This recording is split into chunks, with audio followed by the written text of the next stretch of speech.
നമസ്കാരം. Win media ന്യൂസിലേക്ക് സ്വാഗതം. ആലപ്പുഴ നഗരത്തിലെ പ്രശസ്തമായ മത്സ്യകന്യകാ ശില്പം തകർക്കാനുള്ള നീക്കത്തിനെതിരെ സാംസ്കാരിക സംഘടനയായ KPCC സംസ്കാര സാഹിതി രംഗത്ത്. പതിറ്റാണ്ടുകൾ പഴക്കമുള്ള ഈ ശില്പം ഒരു കലാകാരന്റെ വിലമതിക്കാനാകാത്ത കൃതിയാണെന്നും ഇത് ആലപ്പുഴയുടെ സാംസ്കാരികപരമായ മുഖച്ഛായയുടെ ഭാഗമാണെന്നും സംഘടന വ്യക്തമാക്കി. വികസനത്തിന് എതിരല്ലെന്നും ഇത്തരം സാംസ്കാരിക ചിഹ്നങ്ങൾ നശിപ്പിക്കാതെ സംരക്ഷിക്കപ്പെടണമെന്നും അനുയോജ്യമായ സ്ഥലത്തേക്ക് മാറ്റണമെന്നും KPCC സംസ്കാര സാഹിതി വ്യക്തമാക്കി. കലയും വികസനവും കൈകോർത്ത് നടക്കണമെന്ന് സംഘടന ആവശ്യപ്പെട്ടു. പ്രതിഷേധ സമരം സംസ്ഥാന ജനറൽ സെക്രട്ടറി അനി വർഗീസ് ഉദ്ഘാടനം ചെയ്തു.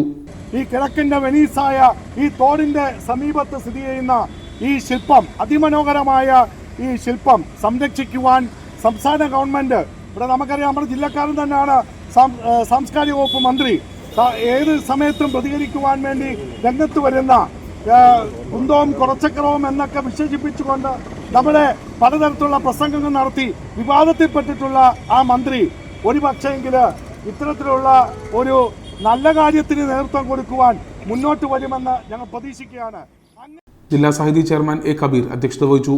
തുടർന്ന് സംസ്ഥാന കൺവീനർ ആലപ്പി അഷ്റഫ്, സെക്രട്ടറിമാരായ ജയേഷ് തമ്പാൻ, തോമസ് പാലത്തറ, അഞ്ചയിൽ രഘു, സംസ്ഥാന കമ്മിറ്റി അംഗം Ajayan V Kattungal, KE Ahammed Kollakkadava, Subair cream corner, Thomas Vallikkadan, Anil Thaiveedan, Sajid Sasco എന്നിവർ സംസാരിച്ചു.